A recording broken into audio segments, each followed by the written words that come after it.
Shalom. Selamat pagi jemaat Tuhan. Berjumpa kembali dalam Doa Pagi Online. Mari datang ke hadirat Tuhan. Mari menyembah-Nya.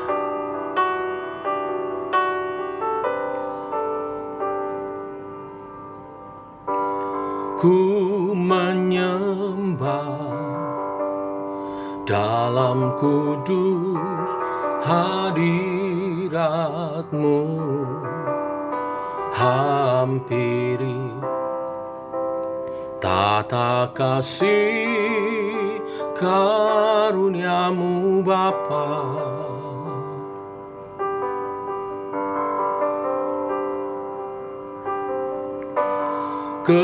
Kekuatanku hanya dalam hadirat-Mu,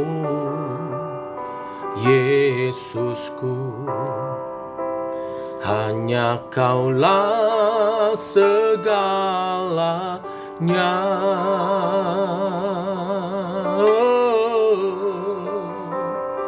Ku yakin Kau hadir di sini.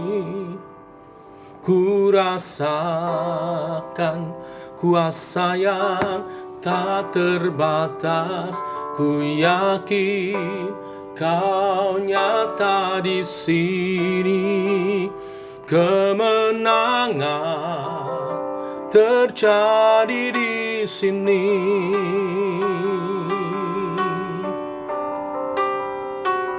Oh, ku menyembah-Mu Tuhan. Ku menyembah dalam kudus hadirat-Mu, hampiri tata kasih karunia-Mu Bapa.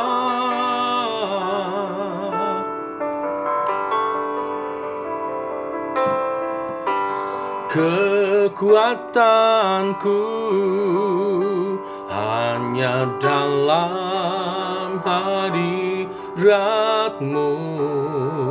Yesusku. Hanya Kaulah segalanya.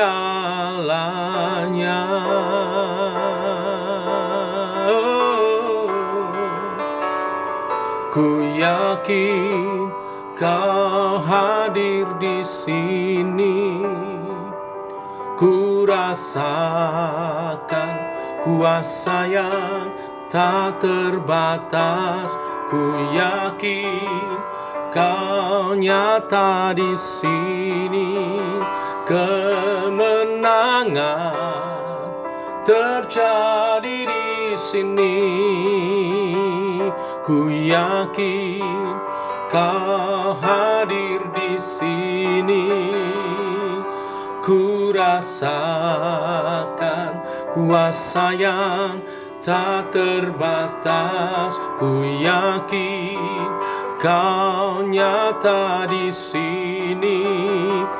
Kemenangan terjadi di sini.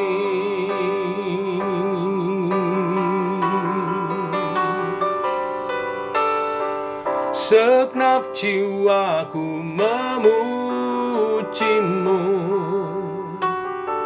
Sungguh besar Kau Yesusku. Segenap jiwaku menyembah-Mu. Kau besar, Kau besar. Segenap jiwaku memuji-Mu. Sungguh besar Kau Yesusku. Segenap jiwaku menyembah-Mu. Kau besar, Kau besar, Kau besar, Kau besar.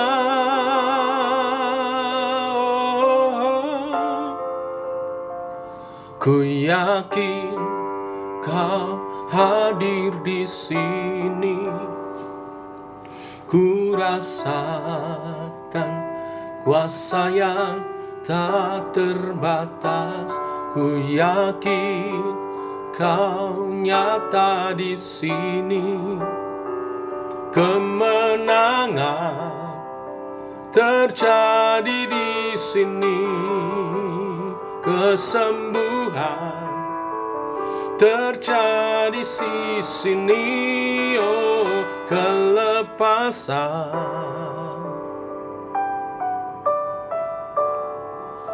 terjadi di sini.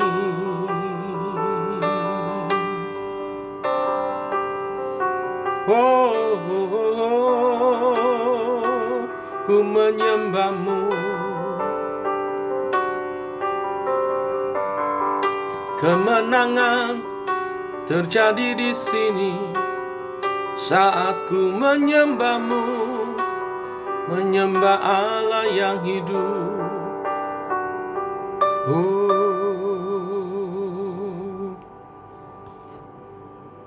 Kemenangan terjadi saat umat menyatu dalam hadirat Tuhan, menyembah Tuhan. Tuhan melawat umatnya dalam kekudusannya, menyatakan kasih dan kuasanya.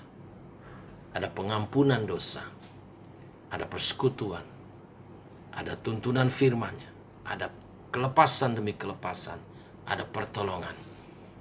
Terima kasih Tuhan, kami rindu terus di dalam Engkau. Kami rindu terus bersama dengan-Mu Tuhan, dalam setiap aspek kehidupan kami, yang terus semakin dikuduskan oleh Tuhan. Teguhkan oleh kebenaran firman yang sebentar kami renungkan. Dalam nama Tuhan Yesus Kristus. Amin. Bapak Ibu, kita lanjutkan renungan firman Tuhan pada pagi hari ini.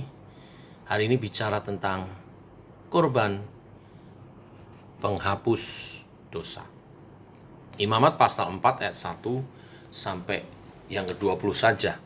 Bapak Ibu bisa membaca, merenungkan sampai sampai pasal 5 ya. Ini bersambung.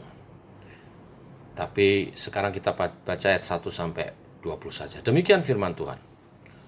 Tuhan berfirman kepada Musa, katakanlah kepada orang Israel, apabila seseorang tidak dengan sengaja berbuat dosa dalam suatu hal yang dilarang Tuhan, dan ia memang melakukan salah satu daripadanya, maka jikalau yang berbuat dosa itu imam yang diurapi, sehingga bangsanya turut bersalah, haruslah ia mempersembahkan kepada Tuhan karena dosa yang telah diperbuatnya itu seekor lembu jantan muda yang tidak bercela sebagai korban penghapus dosa. Ia harus membawa lembu itu ke pintu kemah pertemuan ke hadapan Tuhan, lalu ia harus meletakkan tangannya ke atas kepala lembu itu dan menyembelih lembu itu di hadapan Tuhan. Imam yang diurapi itu harus mengambil sebagian dari darah lembu itu, lalu membawanya ke dalam kemah pertemuan. Imam harus mencelupkan jarinya ke dalam darah itu dan memercikkan sedikit dari darah itu 7 kali di hadapan Tuhan, di depan tabir penyekat tempat kudus. Kemudian imam itu harus membubuh sedikit dari darah itu pada tanduk-tanduk mezbah pembakaran ukupan dari wangi-wangian yang ada di hadapan Tuhan di dalam kemah pertemuan. Dan semua darah selebihnya harus dicurahkannya kepada bagian bawah mezbah korban bakaran yang di depan pintu kemah pertemuan. Segala lemak lembu jantan korban penghapus dosa itu harus dikhususkannya dari lembu itu, yakni lemak yang menyelubungi isi perut dan segala lemak yang melekat pada isi perut itu. Dan lagi kedua buah pinggang dan lemak yang melekat padanya, yang ada pada pinggang dan umbai hati yang harus dipisahkannya beserta buah pinggang itu. Sama seperti yang dikhususkan dari lembu korban keselamatan, imam harus membakar semua di atas mezbah korban bakaran. Adapun kulit lembu jantan itu dan segala dagingnya beserta kepala dan betisnya dan isi perutnya dan kotorannya. Jadi lembu jantan itu seharusnya harus dibawanya keluar perkemahan ke suatu tempat yang tahir, ke tempat pembuangan abu, dan lembu itu harus dibakarnya sampai habis di atas kayu api di tempat pembuangan abu.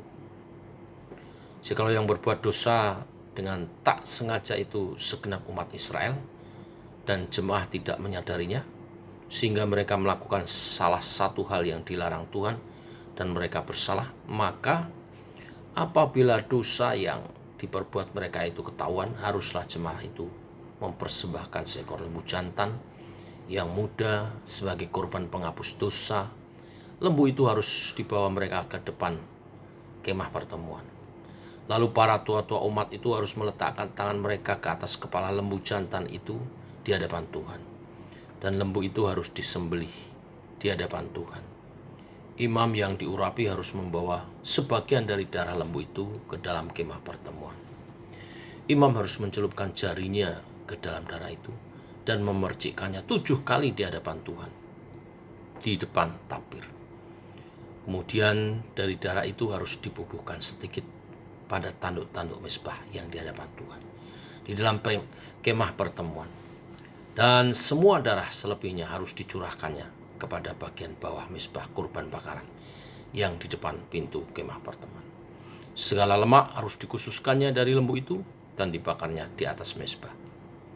Beginilah harus diperbuatnya dengan lembu jantan itu, seperti yang diperbuatnya dengan lembu jantan korban penghapus dosa. Demikianlah harus diperbuatnya dengan lembu itu. Dengan demikian imam itu mengadakan pendamaian bagi mereka, sehingga mereka menerima pengampunan. Amin. Dan seterusnya bisa dibaca sampai pasal 5 tentang korban penghapus dosa. Bapak Ibu, lewat perikop yang kita baca tadi di ayat 2, bahwa korban penghapus dosa itu diberikan kepada Tuhan oleh karena orang yang tidak dengan sengaja berbuat dosa. Maksudnya dosa tak sengaja adalah kesalahan yang dibuat akibat ketidaksengajaan atau kelemahan. Kelemahan di sini maksudnya tidak ada motif kesengajaan menentang Tuhan, tetapi karena kelemahannya atau ketidaksengajaannya dia jatuh dalam dosa itu. Berbeda dengan dosa yang direncanakan. Dosa yang direncanakan sesuai bilangan 15 ayat 30-31 bunyinya,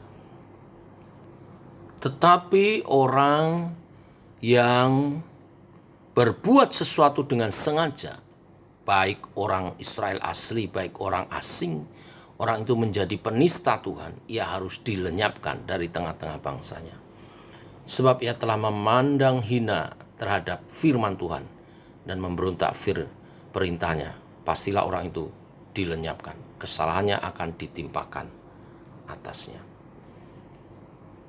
Jadi bagi mereka yang berbuat dosa dengan sengaja dan motivasinya memang menentang Tuhan, melanggar firman Tuhan, Tuhan tidak akan mengampuninya apabila pelakunya tidak mau bertobat.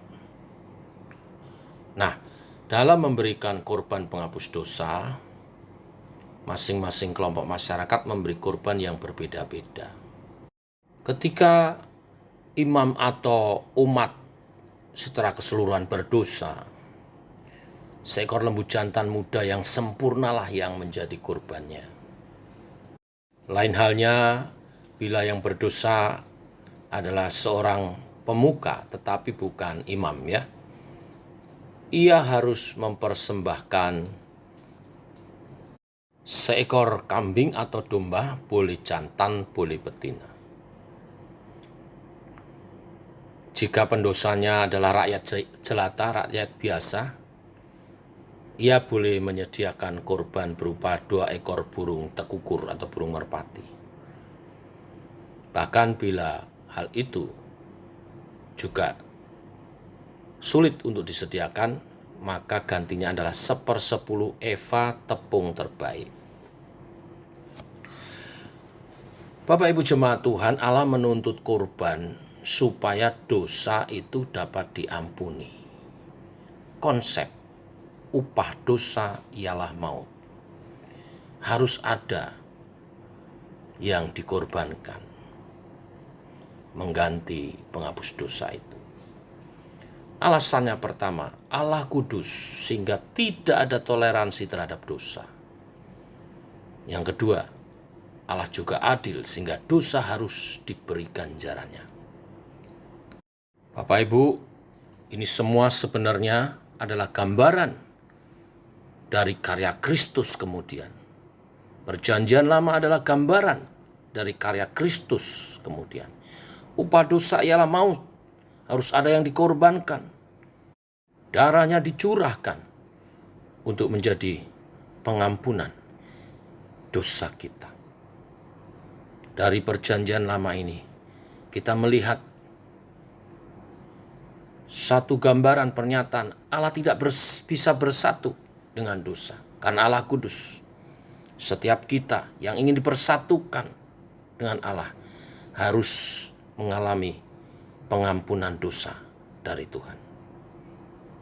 Dan kita melihat bahwa dari status sosial yang paling tinggi, imam-imam, pemimpin agama, tokoh-tokoh masyarakat, sampai kepada rakyat jelata, semua bisa jatuh dalam dosa. Asal mau bertobat, dosanya bisa diampuni. Kalau di perjanjian lama harus memberikan korban berupa hewan, maka di perjanjian baru korban itu disempurnakan oleh korban darah anak domba Allah, Putra Tunggal Allah, Tuhan kita Yesus Kristus, Tuhan dan Juru Selamat kita. Siapa yang percaya, setiap kali datang kepada Tuhan, memohonkan pengampunan dosanya, dosanya diampuni. Yesus sekali mati di kayu salib untuk menebus dosa kita. Tetapi kita bisa setiap kali datang dalam doa-doa pribadi kita setiap hari untuk mohon disucikan. Karena korban Kristus sempurna, sekali untuk seterusnya, sekali untuk menebus semua dosa umat manusia. Karena korban Kristus sempurna. Prinsip berikutnya dari perjanjian lama ini, semua dosa diampuni. Yang tidak diampuni adalah yang tidak bertobat, yang sengaja menentang Allah. Maka selama kita menyadari dosa-dosa kita dan kita mau bertobat, di dalam Yesus Kristus, kita diampuni kembali dosa kita. Kita disucikan kembali. Kita dilayakkan di hadapan Allah. Oleh sebab itu, pakai kesempatan ini untuk setiap kali bisa datang, memperbaiki hubungan dengan Tuhan, kembali berjalan. Selalu ada kesempatan yang baru dalam Tuhan. Amin. Mari kita berdoa. Bapa dalam surga, dalam nama Tuhan Yesus, kami bersyukur buat hari yang baru, hari yang Kau berkati. Pagi hari ini, rahmat-Mu baru, Kau memberi kami nafas hidup dan kesehatan. Jamah teman-teman yang dalam perawatan karena kurang sehat, Tuhan berkati hari ini dengan kesehatan, pulih kembali, bangkit dari tubuh yang menderita oleh bilur-bilur darah Tuhan Yesus, disembuhkan. Dan umat-Mu dapat beraktivitas tanpa sakit lagi. Karena Tuhan telah menebus kami. Jamah oleh bilur-bilur darah Tuhan Yesus dengan kesehatan. Semua yang sakit disembuhkan. Yang lemah dikuatkan. Kami berjalan bersama dengan Tuhan sepanjang hari ini. Berkati apa yang dikaryakan oleh umat Tuhan melalui pekerjaan yang Kau beri, melalui usaha yang Engkau percayakan untuk kami kelola, menghasilkan yang terbaik hari ini bagi kemuliaan nama Tuhan. Terima kasih untuk korban-Mu, Tuhan Yesus, yang menghapus segala dosa kami, sekali untuk seterusnya. Dan setiap hari kami boleh datang kepada Bapa, karena korban Kristus